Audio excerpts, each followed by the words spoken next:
Yes, it did. Thank you so much. Um, do you guys also have like face-to-face meetups or coffees like in person? Because I'm a more of a in-person kind of a guy. So I was wondering if I could, have a meeting with you guys and we can have more discussion.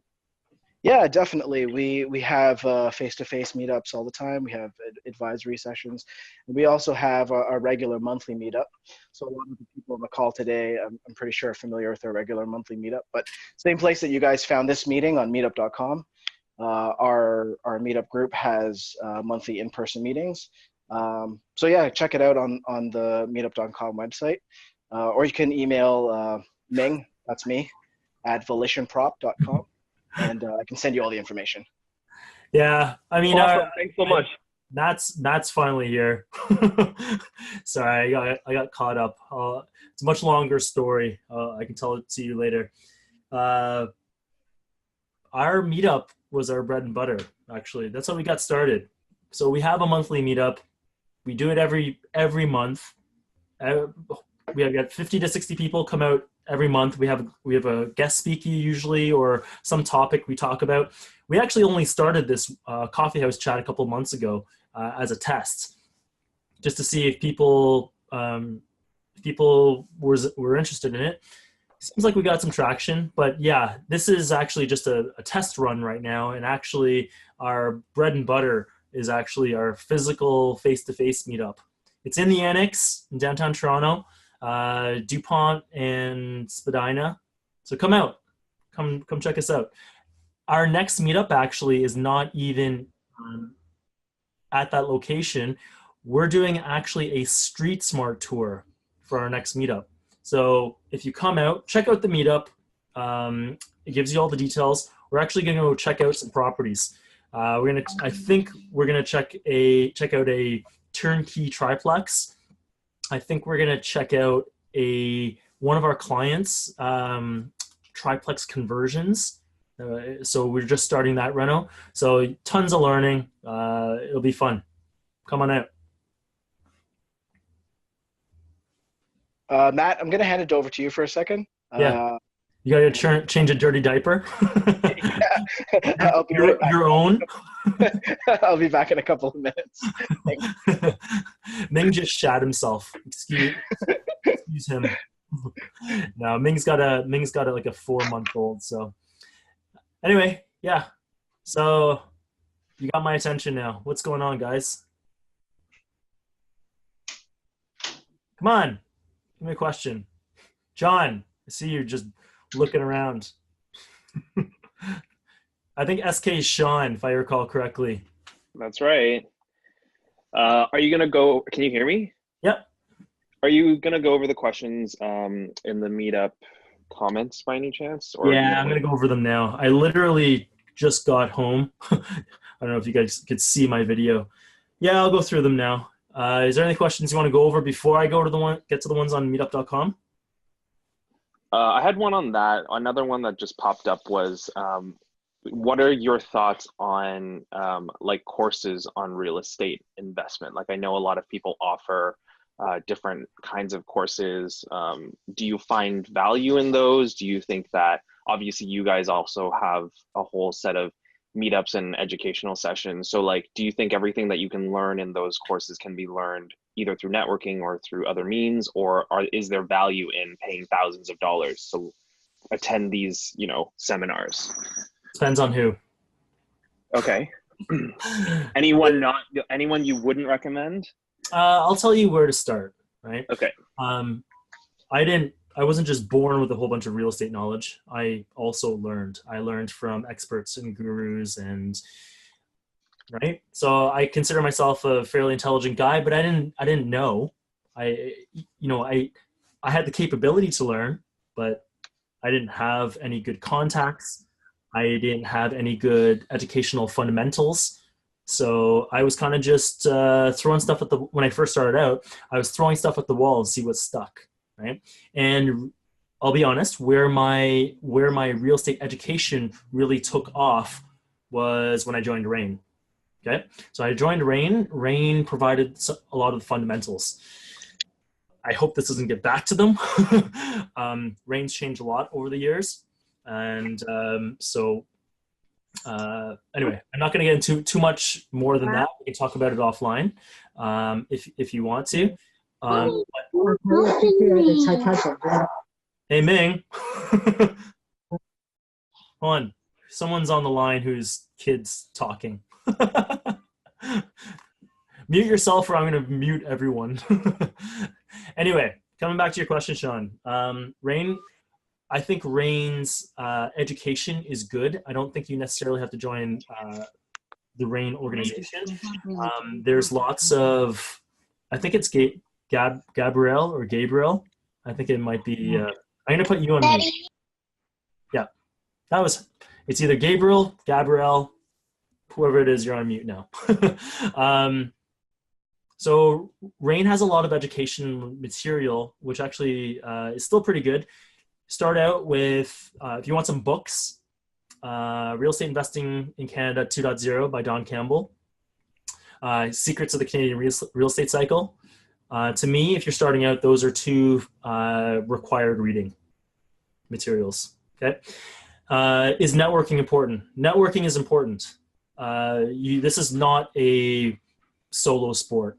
You are going to lean on a lot of people throughout your real estate investment journey. And so I think networking is important. I think a lot of education out there really sucks, I'll be honest. Of course, I'm biased. We created Volition with the sole purpose of trying to help other investors. I've seen a lot of crap out there. I'll give you an example. The reason we started our meetup was because the meetups out there suck, quite frankly. I was a guest speaker at one of these meetups, right? I was like, okay, whatever. I'd been a speaker at a bunch of conferences or whatever. So I went to one of these meetups. I got asked to speak at one of these meetups. So I went to one of these meetups. I was asked to speak at one of these meetups. So my reconnaissance, my kind of my research, I went to one other meetup before the one I went and spoke at. The one I went to go check out is actually the largest meetup, real estate investment meetup in Toronto. They have over 2,000 people, right? So we're at like 1,200. We've grown pretty substantially. They've been consistently over 2,000 people for a long time. The biggest meetup in Toronto. I went to it because I was like, oh, they're the biggest, right? So I went there. I paid $20 to be pitched at for 2 hours. Someone was literally trying to sell me something for 2 hours. And I was like, are you kidding? This was what constitutes kind of the biggest and best meetup in Toronto. This guy literally tried to pitch me for 2 hours. And at the end, everyone was like, oh, that was amazing. I was like, what do you mean that's amazing? Yeah, I mean, if you might have learned something. If you didn't know what a cap rate was before, you might have learned what a cap rate was, but like this was an education I got pitched at. So I'm like, this is stupid, right? So that's where Ming and I actually, I spoke at that meetup. That's where Ming and I actually met. And Ming was like, dude, you really got to start your own meetup because the information that you are providing is actual material that can help people, not this, trying to find joint venture partners for my next deal, right? So there's a lot out there that's just really bad. We're trying to be one of the few good ones. So anyway, I hope that's gives you some indication. I truly believe that what we can teach you here at Volition and through our meetup and through our advisory and the networking that you can attain, I truly believe that it offers everything you're going to need to be successful. Obviously, I'm biased. We run this, but there's a reason we run this because everything else there sucks. I see some smiling faces, so at least I'm getting some guffaws and chuckles. I don't know. Awesome. Thanks. No, that's definitely good to know. And from the few meetups that I've been to, I've definitely learned a lot. So I'm excited to kind of cool. I'm not saying we're the only one out there. We're not. There's lots of other ones out there. I know there's a handful of them that are pretty good. I'm not crapping on all of them. I'm crapping on most of them. I'm not crapping on all of them. If you can find a few good gems, sure. It doesn't hurt to go out and network. I mean, one of Ming's favorite sayings is, I can't pay. Okay, so There are. I can say it if you want. Oh, you're here. Yeah, I'm back. Okay.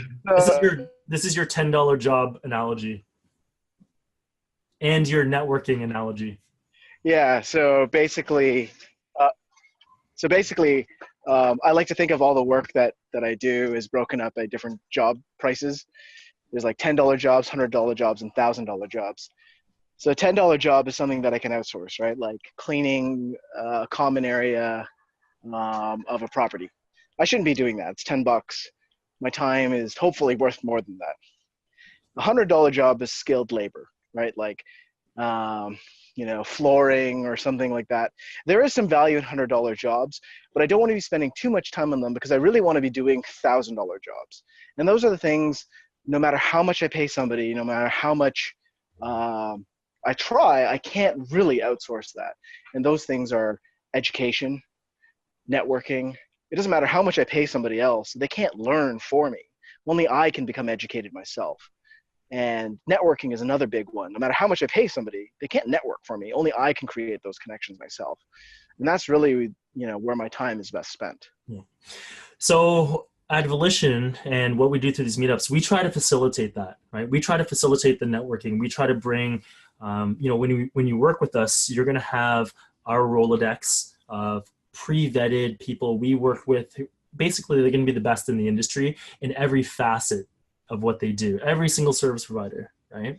So we try to facilitate that for you because networking is a daunting thing. I'll give you an example, Sean.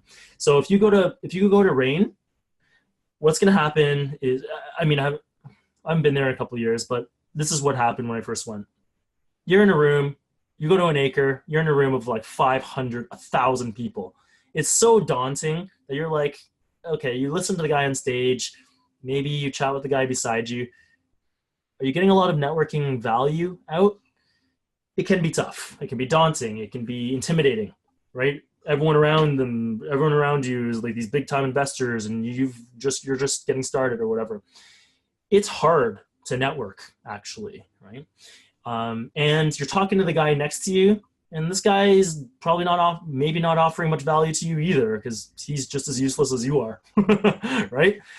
And you're trying to find people who are going to help you in your journey. We try to do that. We try to expedite that entire process because, that's what we do at Volition. We want to help you get started. We want to jumpstart your investing career. We want to see you achieve your goals in a much more expedient way, right? Cool, Sean. Yeah, that was awesome. Yeah, thanks, guys. Cool. I see some questions. Do you want me to get to these questions on meetup.com or do you got anything else? Come on, Joel. I see your face. I see you laughing at my stupid jokes. Give me a question.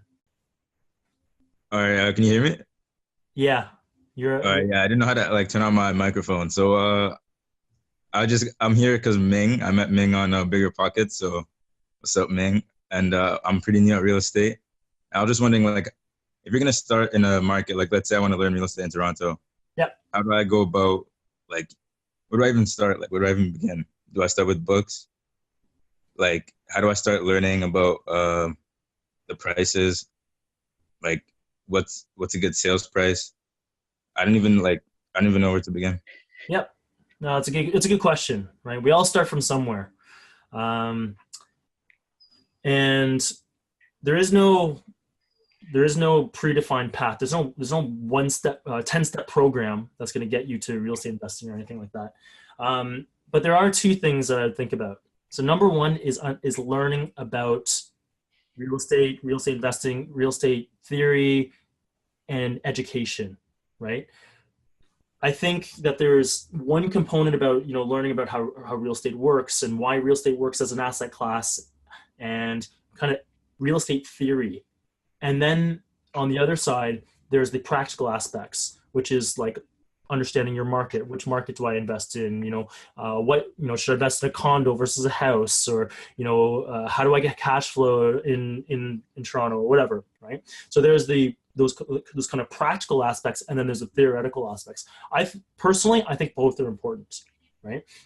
And I think that's if you come to our meetups, we talk more about the theoretical aspects more than anyone else. I get it. It's not very interesting, sexy. It's certainly not as sexy as if we ran an entire meetup talking about how to flip or how to wholesale or how to make, $100,000 in your sleep or some shit like that, right? But the reality is that is what you see most meetups are, right? It's all this crap.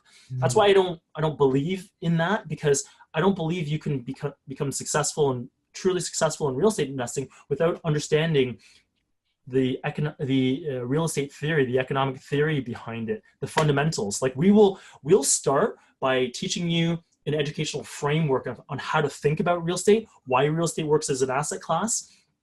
We'll be talking about how to choose a market, the considerations of what you look for.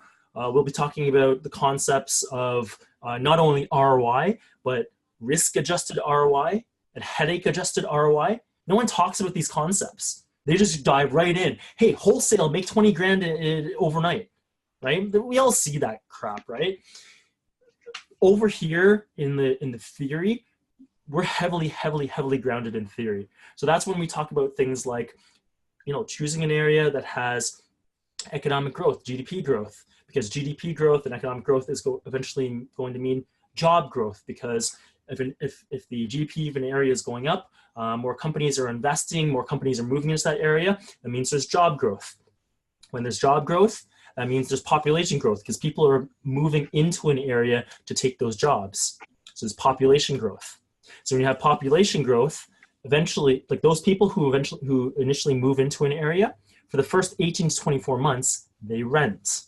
So that means it drives down vacancy rates. When it drives down vacancy rates because of supply and demand, when you have more demand for rental units, rental prices start going up. And when rental prices start approaching cost of ownership, people start jumping over and buying. That's what drives the housing market. That's an 18 to 24 month cycle. And that's kind of the ground, the foundation you need to know about real estate investing. So coming back to what Ming said maybe 20 minutes ago, does it make sense to invest in a butt-fuck nowhere place, right? Yes, it might be cheap. Yes, you might be able to get cash flow because, it's so cheap in Chatham or Woodstock or Windsor or wherever, right? But the reality is that what you're really trying to achieve? The few $100s of positive cash flow? Is that really going to change your life? Is that really going to help you achieve your goals? And it's a rhetorical question. The answer is no. The answer is no, because for a whole host of reasons. We haven't even talked about things like tenant profiles and in Ontario, the importance of trying to cater to the best possible tenant profile. If you cater to a certain socioeconomic profile, you're bound. It's inevitable. You will eventually run into tenant issues. It's an overarching statement. Yes, I know, but this is grounded in experience. All of us have done it. I've invested in Hamilton, invested all the way in Edmonton. Ming was investing in KW. The other guy in Volition, Sam, invested in Sudbury. We've all done it, and we've all brought our portfolio back to Toronto, because at the end of the day, who we need to cater to is the best possible tenant profile. The landlord-tenant laws in Ontario are too tenant-friendly, or so tenant-friendly that they can sit in your unit, occupying your unit, still living there, go 6, 8, 10 months without paying rent. They can, if you don't know what you're doing, they can literally bankrupt you. What? That's the kind of risk that I cannot introduce into my business. On the flip side, if I had a professional millennial who lives and works in downtown Toronto, working for a large firm, big bank, hospital, insurance company, law firm, a consulting firm, accounting firm, do you think that there's any possibility that they're not going to pay rent to the point where I take them to LTB, small claims court, I get a court order to garnish their wages? So I'm calling up, you guys have probably heard this before, I've ranted about this before, but I'm calling up a PwC and saying, hey, I have a court order saying, instructing you to pay me your accountant's wages because they haven't paid rent. I have a court order garnishing their wages. That would never happen. Let's be real, right? That's the kind of tenant profile that you want because you cannot introduce risk into your business. The stakes are too high, right? So going out and investing in some of these small towns just because they're cheap, it's not about investing cheap, it's about investing smart. So that, anyway. Just to add in, you were talking about like what resources you would go, like you're like, where do you even start? Like some resources. Yeah. So I wanted to answer that specifically. Both myself and Matt are fans of Don Campbell. He's one of the few Canadian-centric real estate authors, and the theory there is sound. But to Matt's point, there are kind of two areas, right? There's like theory, and then there's like how do you practically apply that theory. One of the things about Don Campbell and his books is the theory is great, but you can't actually apply a lot of the theory, at least the numbers that he uses, because it's a model that's been created for all of Canada. And so because it's a model created for all of Canada, and inherently it's a general broad stroke by which all real estate investing he's trying to model. And we all know that real estate is local. So that's when you kind of have to get to the second part, which is the networking. All the local knowledge, comes through meetups, comes through meeting other investors. And that's kind of the big key second part. So, come out to a meetup. I encourage you to go to other meetups because, you'll get some perspective. And I'm pretty confident that ours is really good. So hey, go see other meetups. So the other perspective is basically you'll go to those, see that they suck, and then you'll come back. Wait, and Matt's very direct. Is there like a specific news source that is like good for staying on top of like what's happening with I don't know, let's say the population in Toronto, like seeing if it's increasing, decreasing? You guys read like the Toronto Star, is it? So I use something called Google Alerts. So I don't know if you guys are familiar with Google Alerts, but you can set up Google to basically every day search for news stories for you. That's what I use. So every day I get this dump of stories on Canadian real estate in my inbox, and I skim through them. At our meetup, I kind of pull out the interesting ones so that way we can talk about them specifically. But that's what I use primarily. Okay. What about you, Matt? Yeah, one thing that Ming actually does during our meetups is he does Ming's market minute update or something like that. I don't know. I kind of tune out when he talks about this, but I think he does like news articles or something.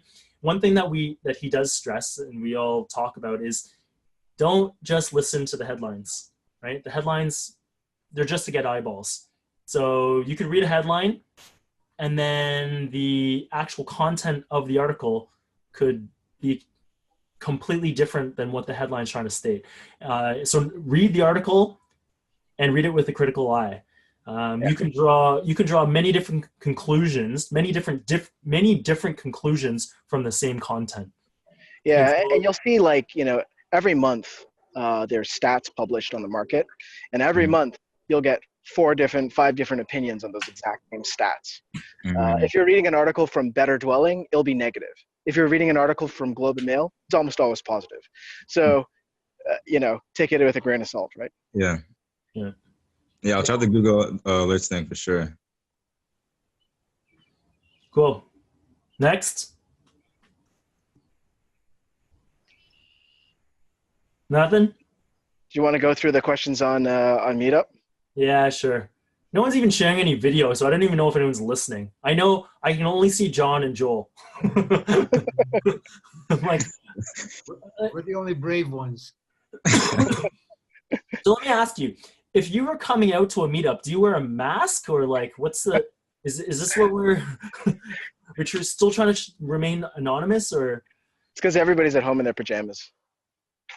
I'm looking at this and I'm seeing a sea of black. So I'm like, anyway. All right. Sean, this might be a very novice question, but do you recommend increasing the down payment beyond 20% to lower your monthly carrying costs and increase your cash flow? Why or why not? Hey, we've got some friendly faces. Hey, Kelly. I'm not sure if Kelly's the guy or Kelly's the girl. Kelly's the girl. Okay, cool. All right. So, Sean, was this your question? Yeah, that's mine. Okay, cool. So no, it's a really good question. So yeah, it's there is no right answer, right? It's all according to your goals. So what you're talking about is basically trying to reduce the amount of financing, the amount of debt you have on a property. Let me just go through a perspective. It's not right or wrong. It's just a perspective. We normally, what we try to do early on in our real estate investing career is we go through the acquisition phase, right? These are not time bound. These are not defined time periods. It's all according to you and your strategy and your goals, right? So you go through an acquisition phase, and then that's when you're like acquiring a new property, you're stabilizing it, you're letting it grow over the next few years, pulling equity out by refinance, and then going to buy something else, right? That's what Volition we've dubbed the multiplier effect. So you start off with one property, goes up in value, you pay down the mortgage, and all of a sudden you start off with this much equity, now you have this much equity. You refinance, do an equity takeout, go buy another asset. So now you have two assets that are growing like this, and then so on and so forth. Roughly speaking, at a 5% growth rate, you need about 4 years to build up enough equity to do an equity takeout to do it again. So in theory, you should be able to double your portfolio every 4 years, in theory, right? I got a good reaction from Joel. He's like, what the? Really? Really? You could do that? Yes. So in 4 years, right? There's a lot of ifs. There's a lot of assumptions. It's just a model. But 4 years, it could take slow. It could be 6 years or 10 years if the growth is smaller, or it could be 2 or 3 years if the growth is faster. Right? So there's a lot of assumptions built into this, but it can happen eventually. This is how real estate works, right? So I'm now growing my portfolio. In doing so, every time I refinance, I'm basically increasing my debt load again, right? So I'm taking every property and I'm refinancing back up to 80% loan to value. It kills my cash flow every single time I do that. Is that a bad thing? There's no right or wrong answer, but I'll just give you a perspective. Imagine, you start off with one property. In 4 years, it's grown from one property to 2 properties, and then 4 more years, it's grown from those 2 properties to 4 properties. I'll give you something. I'll tell you something else. So the next phase is called the stabilization period. That stabilization period, during that time, you're not acquiring anymore. You're just holding. Right? You're just holding, and as you hold, property values still continue to go up and you still pay down your mortgage. So let's say that, 0, 1 property, year 4, I had 2 properties, year 8, I had 4 properties. It takes 8 years, according to a 5% growth, it takes 8 years until you reach a point where something magical happens. That magical thing is when you hit 50% loan to value, meaning that your mortgages are 50% of the value of your entire portfolio. Why is that important? Kelly. Guy Kelly. Do you know why? I'm just, I don't want to, I'm sitting here talking to myself. I can't even see anyone, so I'm just going to throw it out to you. Do you know why? Yeah, Mike jumped into Kelly's name, so well, then you can pay him half off, pay half your portfolio off, and then move on with the rest of your life. And boom, smart guy. Smart guy. I like it. Pay off. He's bang on. You reach 50% loan to value. That means I could sell 2 of those houses, pay off the mortgages of the other 2, and boom, I've got massive cash flow. Like massive. I'm talking like I just did this with a client. massive amounts of cash flow. So it's not the little tidbit, $100, $200, $500. That's not really going to do much for most people's life. Let's be real. When I've done this a lot, I've spoken to a lot of clients and a lot of wannabe real estate investors, and even, you know, real estate investors who've taken the plunge. It all comes back to the same thing. They're all like, I want to quit my job. I want to retire early. I want to travel. Though those themes are always the same, right? Can you really do that if you had a couple $100 of cash flow, right? So Sean, coming back to your question now, if I'm starting out, does it make sense for me to put 25% down or 30% down in order to get that better cash flow? There's no right or wrong answer. You just have to understand the mechanisms through you build wealth through real estate, and then you formulate a plan according to your own goals. Does that make sense? Yeah, I think so. I mean, I think I have to see the numbers like on paper to fully understand exactly what the timeline looks like. I guess because I'm thinking specifically for condos, like how you've spoken about how any condo that you buy, most likely you're going to be cash flow negative, right? Which is not someplace that you necessarily want to be. So is that something that you might want to consider putting in a little bit more down payment so you become at least neutral and you're not funneling in a couple $100 every month? More so than actually making money on any rent. That is one way to go, and it's not right or wrong. I would, you know, if you're getting into a cash flow negative asset, you may want to rethink it, right? Or you may want to change up your strategy in order to see how you can get to at least cash flow neutral. So, for example, condo. I mean, were you at our last meetup? Yes. One with the executive rentals. Yeah.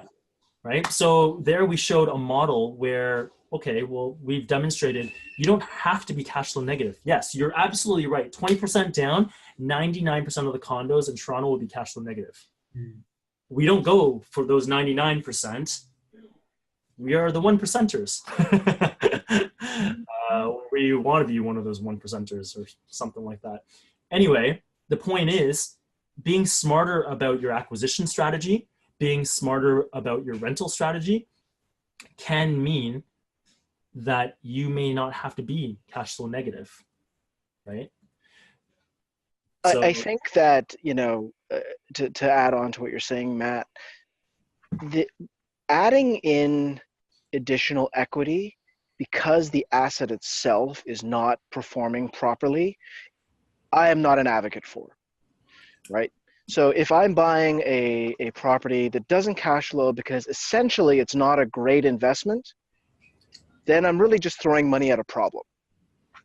It's different if I have an investment which is inherently a good investment, but I want to change up my cash flow. I want to get more cash flow out of it, or I'm starting to consolidate my properties, or, you know, I need to get in on a deal, but I just can't get enough mortgage qualification, so I need to throw in 5% more so I can get in on this deal, but it's still a good deal. Then that makes sense to me, right? But if it's a poor performing property inherently, and I'm throwing money at it to make it a good performing property, I'm not an advocate of that. actually, So that's a good point. I hope that adds some additional flavor to what Matt's saying.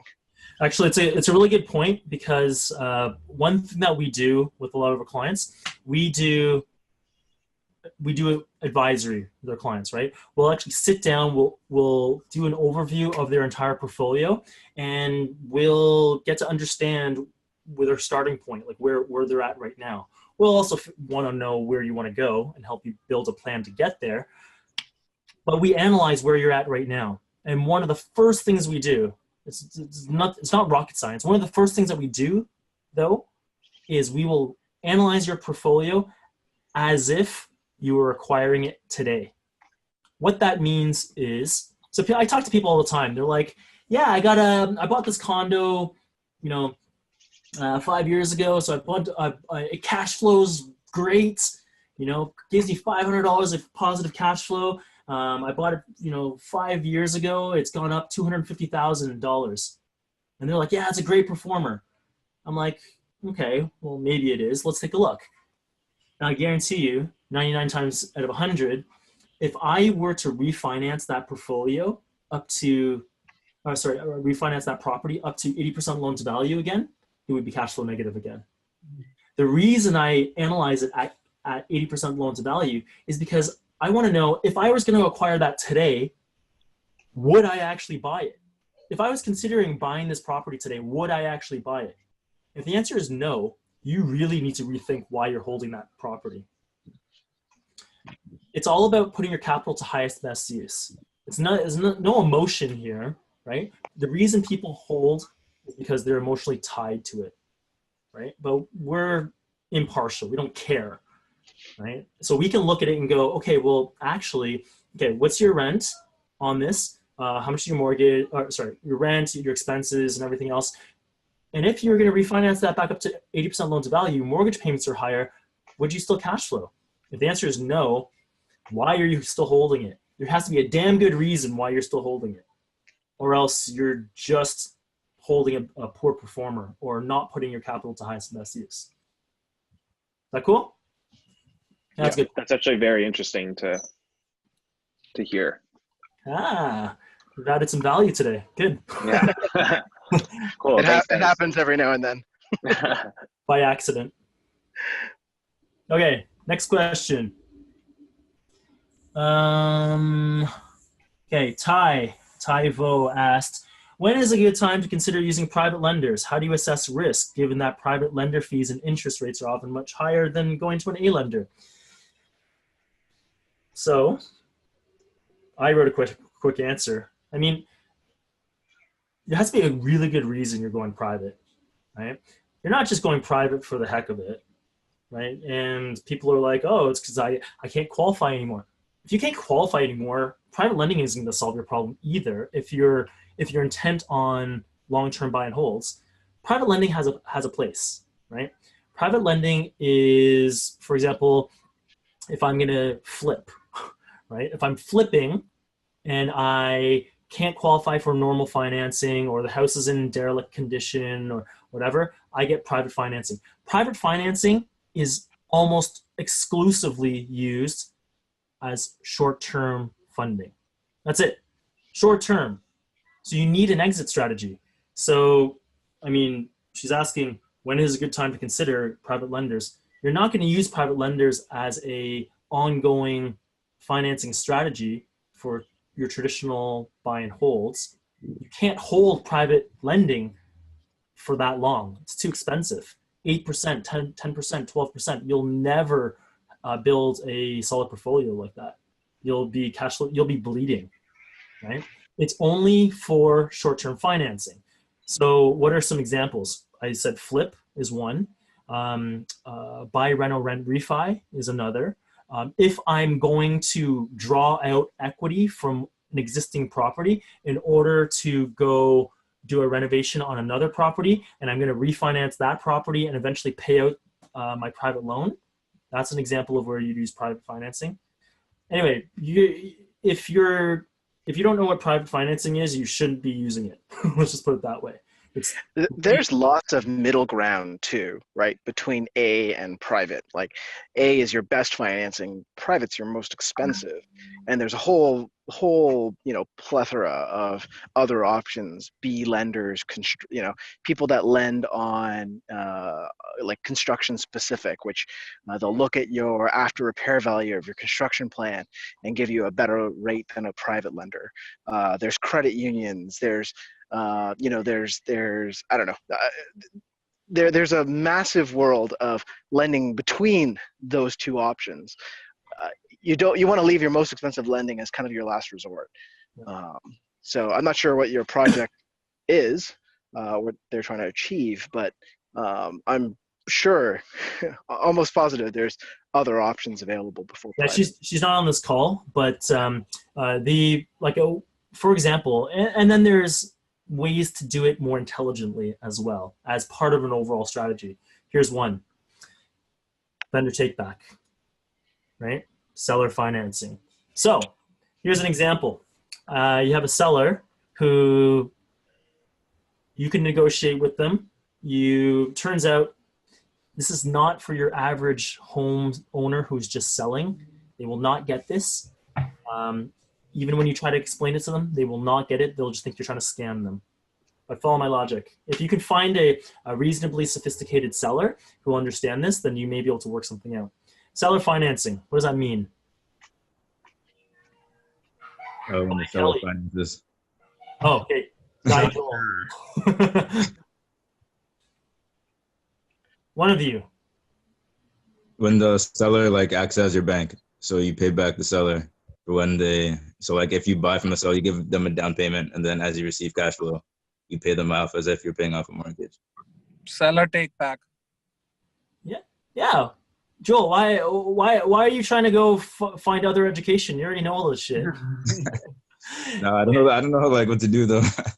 Okay, so no, you're right. So the seller acts as the bank. Here's how to use it intelligently, right? Imagine I go to an A lender. I get an 80% loan to value mortgage, regular mortgage. But I can negotiate something with the seller. And I go, hey, Mr. Seller, this is how to approach the conversation.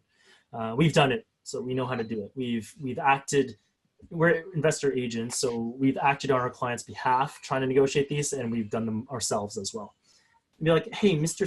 Seller, hey, how much is your mortgage? Let's say you're buying the property for like $1 million, whatever. How much is your mortgage? Oh, 500,000. Oh, so you're gonna have like $500,000 that you're gonna take away from this, minus your annoying realtor fees and stuff like that, right? What are you gonna do with that? And some people are like, none of your business, right? You're like, okay, well, whatever. If they go, oh, okay, well, you know, I'm gonna, I don't know, throw it into a GIC. You're like, hey, you know what? I have an alternative for you. What if, like, if you're not really doing anything with it, what if you left some of that equity in the property? And in doing so, you kind of just like act like the bank. You know how the bank makes a lot of money off of you and me through mortgages? You know, we always have to pay them those monthly mortgage payments, and they make all this interest off of us. And I know it's annoying, right? Imagine you could be a bank. What if you could make interest off of some of the money that you left in the property? And, you know, we could figure something out. You know, you could leave a certain amount in the property, maybe, I don't know, 5, maybe 10% of the purchase price. And, you know, we could talk about how much the interest would be, right? Give you something that would be really attractive, way better than your GIC or the mutual fund that you were going to put it into, or the RSPs or whatever. And actually, this is actually a tax deferral strategy. So that's why principal residence doesn't really work. But if it's an investment property, you're talking to another seller and be like, hey, you know, you're going to pay a bunch of tax. In fact, you're going to pay 25% of the gains that you've had. So, oh, you bought this for 200,000 back when, and I'm buying it from you for $1 million. Oh, you're going to have $800,000 of a capital gain. And that 800 is going to be subject to capital gains, which is 400, and then at your marginal tax rate, which is going to be 50%. You're going to pay 200,000 on your $800,000 gain. One shot, big tax bill. What if I could be able to help you minimize that? Maybe spread it amongst multiple years. Would that be something you might be interested in? Who knows, right? It's being able to know how to structure those conversations. You have to understand how real estate works. You have to understand how financing works. You have to understand how to approach this in a non-threatening way with potentially interested sellers, right? And imagine there's a certain generation of people that this was very common for, because there was a time where, you know, seller financing was not an uncommon practice, simply because interest rates were so high at one point. So if you're working with a seller of a certain age, they'll actually be pretty familiar with VTBs. Yeah. Also, back in the day, we don't understand this in our generation because we're like, oh yeah, 20% to go buy a property. It wasn't always 20%. 20% is a pretty arbitrary number, actually, right? Not arbitrary, but you know, that's the current regulation. Previously, back in the day, it's been 0%. It's been 10%. It used to be 50%. So imagine, how the hell is someone going to come up with 50% of a down payment to buy a property? The seller had to actually, if they wanted to sell their property, they had to provide some financing. Make sense? So again, knowing how to have those conversations, knowing how to structure them, knowing how to posture it as a win-win. Cool? Interesting? Boring? We got 2 minutes left. All right, I'll just keep on going. All right, Clegg, recommendations for the best real estate agent / wholesaler networking events and or groups in the GTA and surrounding area. The answer is you found it already. Right here. Volition. What? Volition. Volition. You got it. Thanks, John.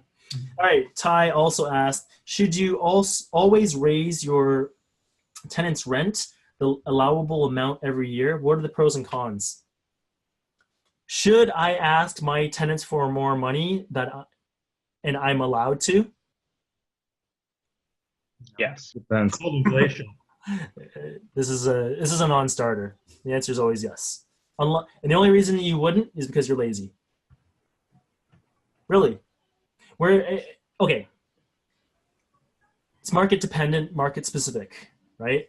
If you got a tenant in there that's paying higher than market rent because you invested in buttfuck nowhere and rents have gone down and this person's willing to stay at the current rent, no, don't increase it, right?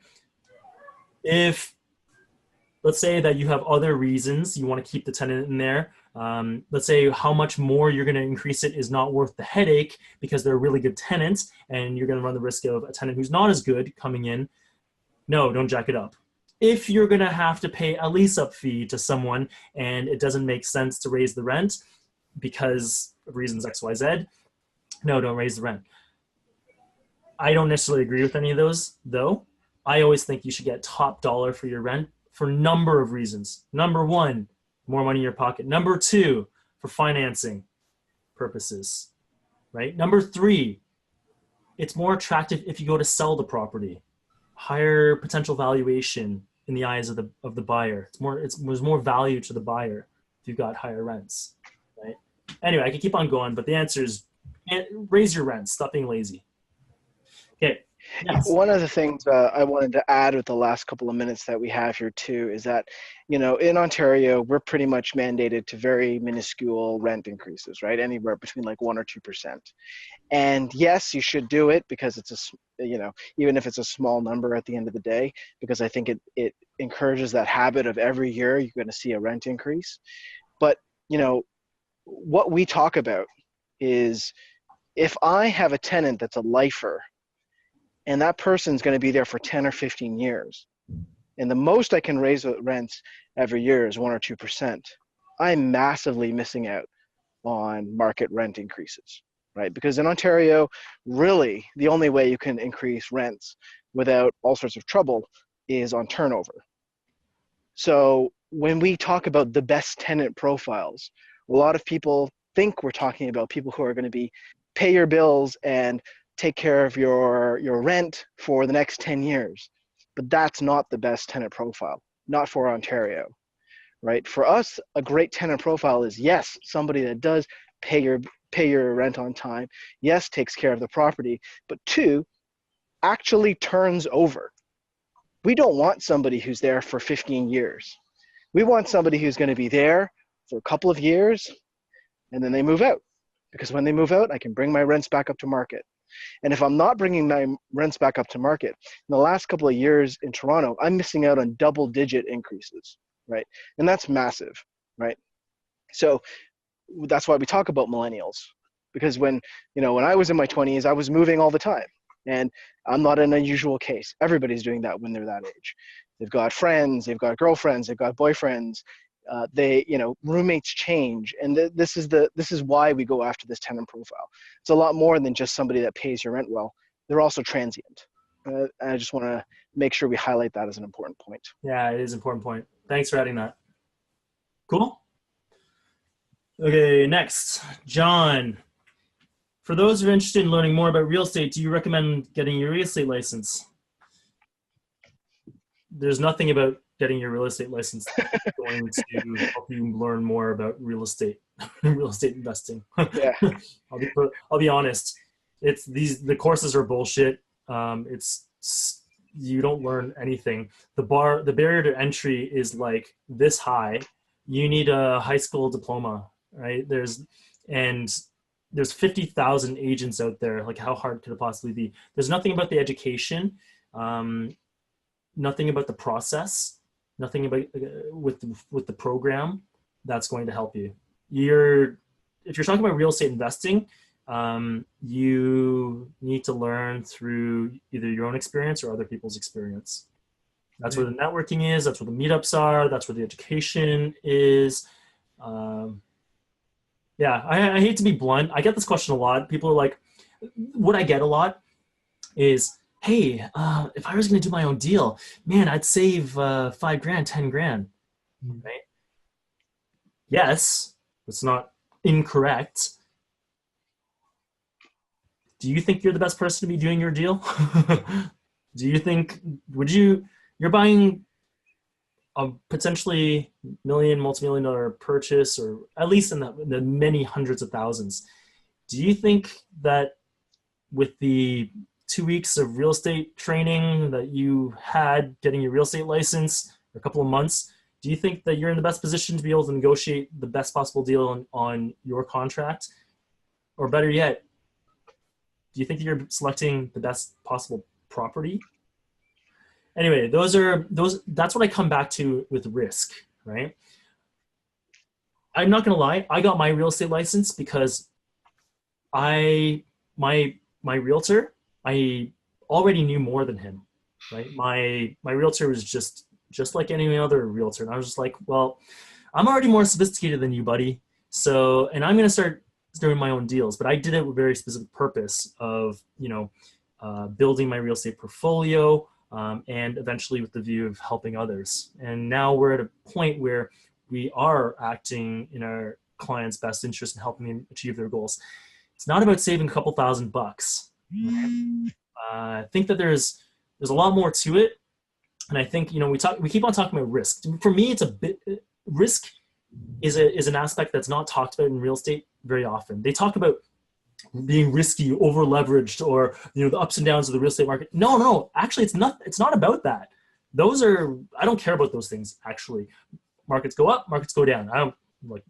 The way that we invest doesn't matter. But that's exactly the point.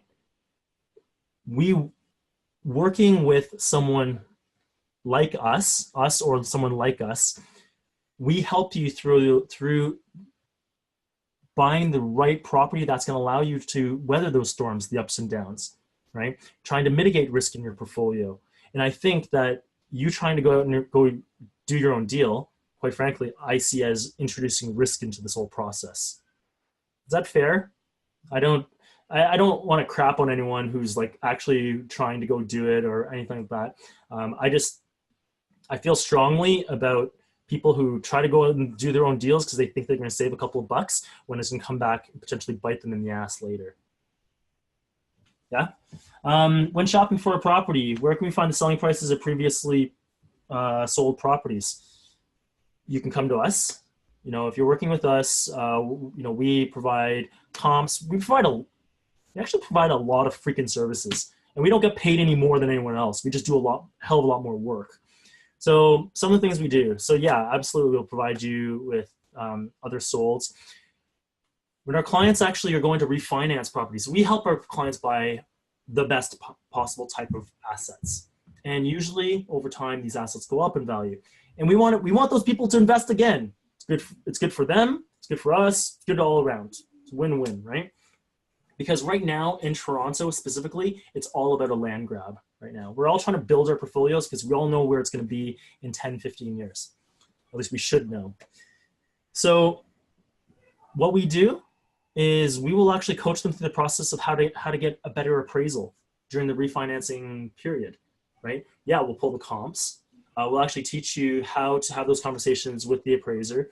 We'll actually provide you with templates on how we build summary tables for the appraiser, talking about the differences between our property and all of the comparable properties. And we will actually have a template for a feature sheet. So you can highlight all the specifics about your property, which actually make it more as attractive or more attractive than the comparable properties. So there's a whole host of things that we do that's beyond regular realtor type of activities. Notwithstanding, we also mentor and coach you through the entire process through our advisory as well. So come to us, we're happy to help. Right? Next. Good question. Sorry? I'm just bringing the other Kelly in. Sorry, I'm Mike. Cool.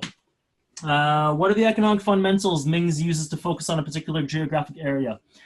Unemployment, salaries, education attained. Is this the information taken from Treb? Mings still there? Nope. Yep. Okay, yeah. So is it taken exclusively from Treb? No, I never try to source a single place.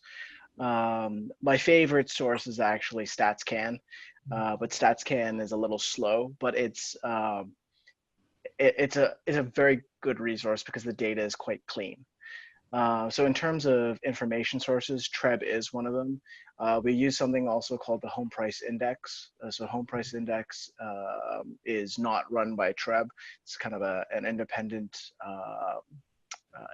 measure, and that gives us kind of like for like prices. I'm not sure if people have heard about the Home Price Index before, but if you've come to the meetups, I always rant about averages versus something like a Home Price Index. Averages don't tell us very much about what's happening in a particular market because it can be influenced by activity happening at the high end or the low end, right? Lots of low end activity like condos brings an average price down. Doesn't necessarily mean that my house or my triplex is worth any less. It just means that more activity has happened at the bottom end of the market for that particular month. So in general, averages suck. They don't really tell you the whole story. So look for better data, things like the Home Price Index, which look at like for like properties. So they compare 2-bedroom condos, they compare 4-bedroom homes, and they follow that same type of property over a period of time. We use the Home Price Index. We track it on a neighborhood by neighborhood area on a monthly basis, and we have our own database of this prices all over kind of the GTA, where it allows us to track at a neighborhood level what's happening. Things like employment, job growth, these are published, they're published in the news. They come out from official government sources, and that's where I grab that kind of information from. City of Toronto. I've actually, they actually have, I don't have it at my fingertips, but I've shown this at previous meetups where basically City of Toronto does a snapshot. And it's like an infographic type of thing. And they actually, sorry, they actually tell you job increase year over year. So year over year, you'll see like a 4% job increase or something like that. They'll tell you the number of jobs in downtown core. They'll tell you the type of industries those jobs are in, right? So there's City of Toronto actually has some really good raw data as well, which we use. Right? Is there anything else you track? That's enough, isn't it? Yeah. Basically, you just have to track, like it's not rocket science. You don't have to track that much, actually. Mm-hmm. You really need to track economic growth, job growth, vacancy, what did I say? God, sorry, long day. Economic growth, job growth, population growth, vacancy rates, rental rates, and then that's just going to be it's not a crystal ball. We can't foresee the future, but we have a reasonable expectation of then what will happen to the real estate market. Yeah, and I think those are great. Those are great pieces of data to keep an eye on, because I have a personal interest in this stuff. I'm always interested in kind of what the influences are to things like population growth. So that's when I read a lot of the news, right? Because for example, infrastructure growth leads to population growth, right? People buy on infrastructure. They may not say they buy on infrastructure. They say, hey, I want to buy a house that is 30 minutes from my job. Nobody says, hey, I want to buy a house that is, 4.7 kilometer walk plus a whatever commute to get to my house, my job. Nobody says that. They buy it on time. But what they're really buying is infrastructure, right? So I follow a lot about what's happening with Toronto's infrastructure and what's happening with infrastructure in other communities. There's no great single source of information for that. That is basically scouring the news every day to see what's happening. We do our best to try to synthesize that into something meaningful. So, I mean, that's why, we had a meetup talking about, I don't know, I can't remember what we named it, but like, I don't know, hottest areas in Toronto or something stupid, right? And we talked about two particular areas. One was going to be around Google Smart City down on Lakeshore and Parliament, right? So it's Quayside. And another one was East Harbor. So where the Unilever is at DVP and Gardner in that area, right? So we can, we don't have a crystal ball, but we know past history and through economic theory, economic theory and real estate theory, these infrastructure developments are going to lead to all these things: economic growth, job growth, and so on and so forth. And so these are projects that can literally change the face of kind of the downtown east side of Toronto.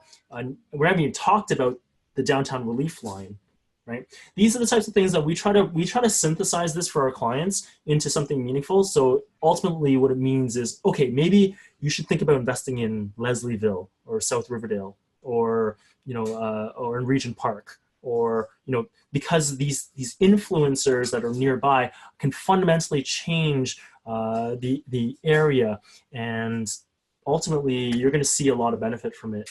We try not to buy before shovels hit the ground. We try to buy after shovels hit the ground, right? So, and so anyway, some of the other stats. Let's see. Population growth is an interesting one. We track it from an immigration perspective, right? So 300. These are commonly. I'm not making this shit up. These are commonly quoted stats. 300,000 immigrants come to Canada every year, and just under half come to Toronto every year. Like 150,000, right? So GTA right now is about 6.75 million. It's projected to be at 9.7 million in about 20 years. And we're like, how the hell are we gonna have 50% growth? It's like 47.6% growth or something like that. And you're like, how the hell are we gonna have that much? Well, actually, just look at immigration. Let's say 150,000 times 20 years. That's 3 million right there. It's like, it's unfathomable, but it's actually happening. And you can believe it or not. It doesn't matter whether you believe it, it's happening. So we can do something about it, synthesize all of this information into something meaningful, which can ultimately culminate in our investment strategy. Where should we buy? What city should we buy? What neighborhood should we buy? And what kind of assets should we buy in? What kind of tenant profile should we cater to, right? And then, all the stuff about rents and expenses, cash flow and stuff. It all has to make sense in a holistic view. Right. So immigration is one of the things we track because it's directly proportional or directly impacts population growth. Right. Vacancy rates in Toronto, it's super easy, right? Sub-zero, like 0.7%, something stupid. But anyway, super, super low. And you see this plastered everywhere. Rent increases. You can't even go through your freaking news feed without finding some tenant lobbyist group talking about something like renovictions or something, right? Or talking about, I think the newest one today was Airbnb, right? This stuff is plastered all over the headlines. I don't like reading the headlines. I like the raw data, but it's not hard to find some of this stuff. If you typed in vacancy rate Toronto, you'll find it, right? Okay, we're over time. I'll take one quick last question. Mike, what do you got?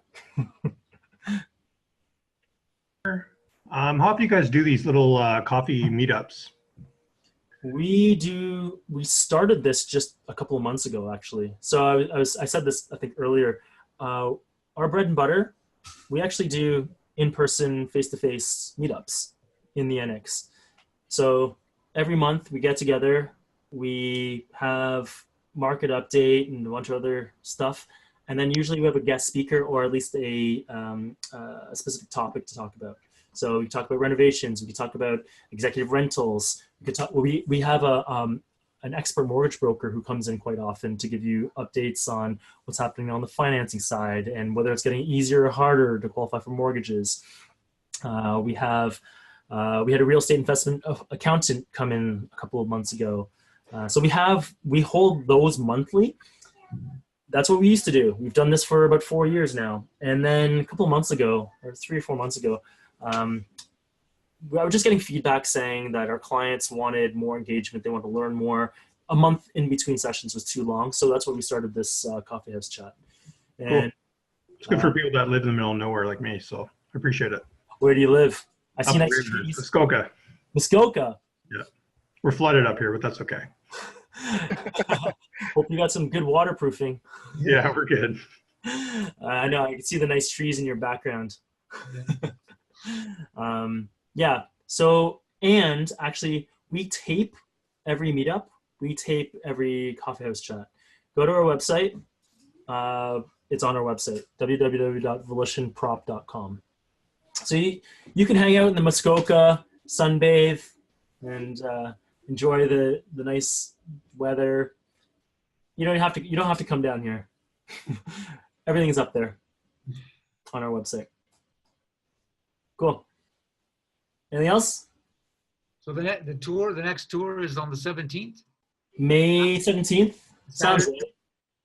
Saturday, May 17th. Go on RSVP on meetup.com.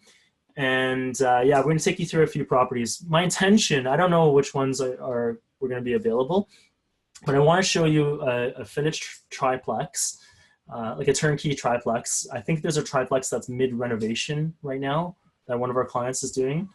And I think, Ming, correct me if I'm wrong, we're going to do our best to try to find a sub $1 million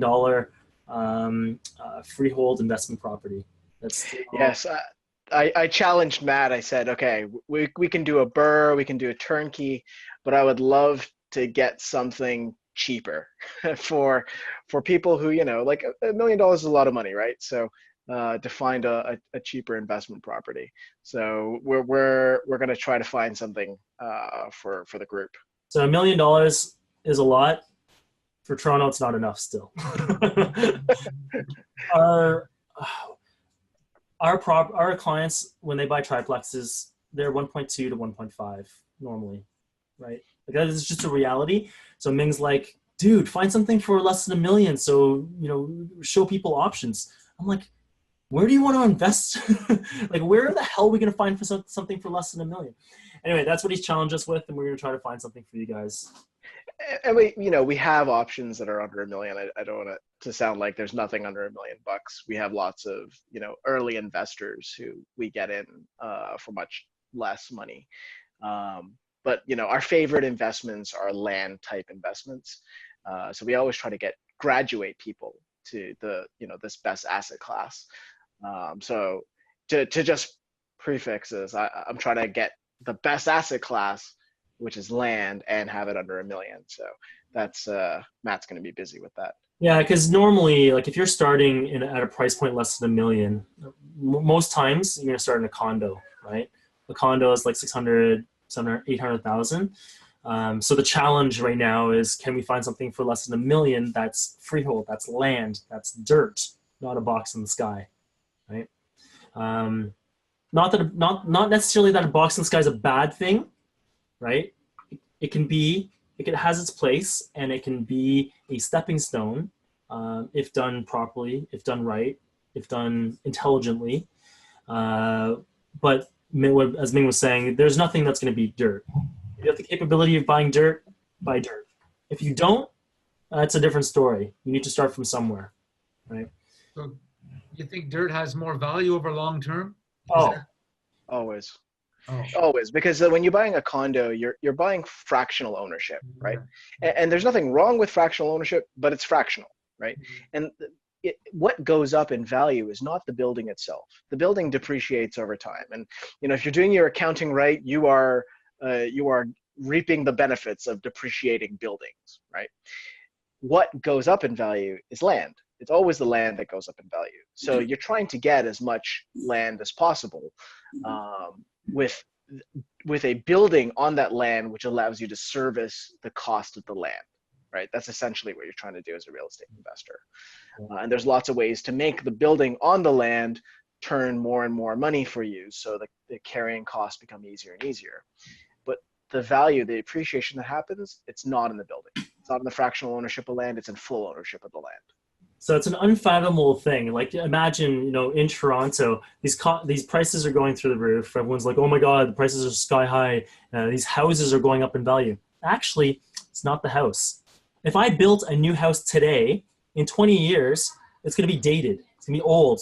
I may have whatever, a roof that needs to be replaced and a foundation that's cracked and water penetration or whatever, right? The house is worth less. It's logic, right? House is worth less. It's old, right? So, but Toronto property prices keep on going up. That just means that the land value is going up faster than the house value is going down. That's all that means, right? So buy land if you can. Land is what's valuable, right? I mean, there's all these stupid sayings. Buy land, they're not making any more of it, or something. Mark Twain. Mark Twain. Okay, Mark Twain wasn't stupid. But a box in the sky, you can continue to build those.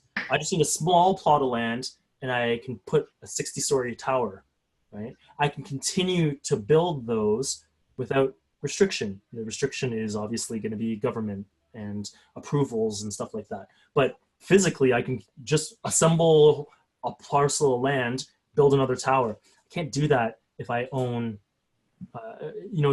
these small plots of land. Sorry, you can't do that. Sorry, what I'm trying to say. The land in a condo is not as valuable as if I owned a house with a plot of land. Right? Make sense? Say it again. Sorry, I didn't say that properly. Say it again. Basically, the land is what's valuable. Right. In a condo, you don't own land. Right. Very small plot of land. Right. Right? So if it's the land value going up, then a condo's ability to go up is more limited than if I owned parcels of land in downtown Toronto. Okay. It's about scarcity. And condos, you can keep on building them, so it's not a scarce resource in a way. But houses are, or land is, I should say. Right. Make sense? The supply of land is limited, but for condos, it's unlimited. Virtually, right? I mean, look in Toronto, we're essentially landlocked, similar to Manhattan or Hong Kong or Vancouver or whatever, right? To the south, we have the lake. To the west, we have Mississauga. To the east, we have Durham. And to the north, we actually have this green belt, right? So where can we actually continue to grow? So land is going to become more valuable because it's scarce. Until they open up, like where a game changer might be is if they open up the green belt. Still, that's not going to be 20 years. Yeah. Even if they started today, they can't unlock that green belt for another 20 years. And even if they open up the green belt, because I get this question a lot during advisory, even if they open up the green belt, you're still an hour away from Toronto, right? And people, and I'll say this again, people buy not on distance, they buy on time, right? I want to be half an hour away from work. The only time that the outskirts of Toronto will start to become into play, and it will happen eventually, but it will be once rapid transit is available further past the current boundaries that we have. People buy on time. So if you have a fast train, fast sort of rapid transit, bringing people in from, I don't know, Aurora, then yeah, Aurora becomes important. If it takes you 20 minutes to get from Aurora to downtown Toronto, yes, Aurora now becomes a viable place to live and invest. But that's not happening anytime soon, right? That's why, and if it's 20 minutes to Aurora, it's only going to be 5 minutes from Bloor or somewhere closer to downtown, right? So my point is that people, even if we do open up the Greenbelt, even if there is development there, unless we're doing other things to make the city smaller time-wise, people aren't going to want to buy and live out there. They may have to because they have no other choice, but they don't want to. Yeah. The jobs, one thing we didn't talk about, actually, this is what I want to remember. We were talking about economic fundamentals. One thing that's not captured in economic fundamentals, looking at statistics, is type of industry, right? So if I look at numbers, I'm not going to get this. What do I mean by that? So, for example, yeah, you can have a bunch of jobs growing. What if it's a bunch of low socioeconomic type profile jobs, right? However, look at the type of industry we are in Toronto. We talk about Toronto a lot because Toronto is the place that makes most sense to invest, quite frankly, right? So look at the industry. Toronto is not bound by one industry. It's not tied to a single industry. It's a service-based, over time turning into more of a service-based economy, right? We're not about manufacturing anymore. We're not about some areas are driven by lumber or whatever. But imagine if I'm investing in some buttfuck nowhere place with a sawmill as my one employer, and the sawmill shuts down, what then? Right? You're screwed. I mean, we're starting to see this a little bit outside in the outskirts of Toronto, Oshawa with GM, and not a lot of people know this, but the OPG plant is starting the plans to shut down as well in Durham, east side. So all those people who bought in Durham, Oshawa, Pickering, Ajax, thinking, oh, it's cheap, and I got cash flow, and I'm close enough to Toronto. I'm like, well, do you know what's happening in your economy? Do you really know? If you did, you probably wouldn't be investing out there. Like, you're in for a world of hurt. Like, people don't realize this. GM is, I think when I read, this is a few months ago, I think it was 66 or 6,700 jobs are going to be lost. And the population of that city is like, I don't know, 150, 200,000 people, something like that. And then the working population of that city is going to be a fraction of that, maybe 75%, maybe 60%, I don't know, something like that, right? The working population. So imagine you had, I don't know, 150,000 working population people, and 6,700 jobs were lost. And that's just direct jobs, right? That's direct jobs. Yeah, there's all the ancillary jobs that are lost as a result. People that support the workers that are at GM, people that supply GM, the restaurants that are around the operations, all sorts of stuff. Everybody suffers. So like, you're going to see a world of hurt there in the next few years. And just like, if you have to look for these things, right? And again, okay, so anyway, bring it back to Toronto. We're in a service-based economy now. What type of industries are we talking about? We're talking about healthcare, we're talking about finance, we're talking about tech, right? We're talking about the professional services and the law firms and the accounting firms and the consulting firms and the hedge funds and the insurance companies, right? Those are the high-paying jobs. Those are the industries and the sectors that are growing, and those are the jobs that are being created in downtown Toronto. Those jobs aren't being created anywhere else. Try to find them. You can't find them anywhere else. That's because those companies know something. It's not that they know something we don't. It's just that they know that that's where their young incoming workers want to be. Their young incoming workers, the millennial who has an undergrad or a master's degree, who's coming in, and where do they want to work? Where do they want to be? Look at all the big companies that are moving downtown Toronto or have been moving downtown Toronto, consolidating their operations, moving to downtown Toronto, or opening, when they open up in downtown Toronto, right? There's so many companies. Google Smart City wants to open their headquarters, the Canadian headquarters in along Lakeshore. Microsoft, right? There's no shortage, just read the news. There's no shortage of number of companies who are coming in here. That's an indicator, right? Are they opening up in Markham? Are they opening up in Aurora? No, they're not. There's a reason for that. If you want evidence, you just do a drive-through next time of the office areas that are outside of the downtown core. You'll see CREB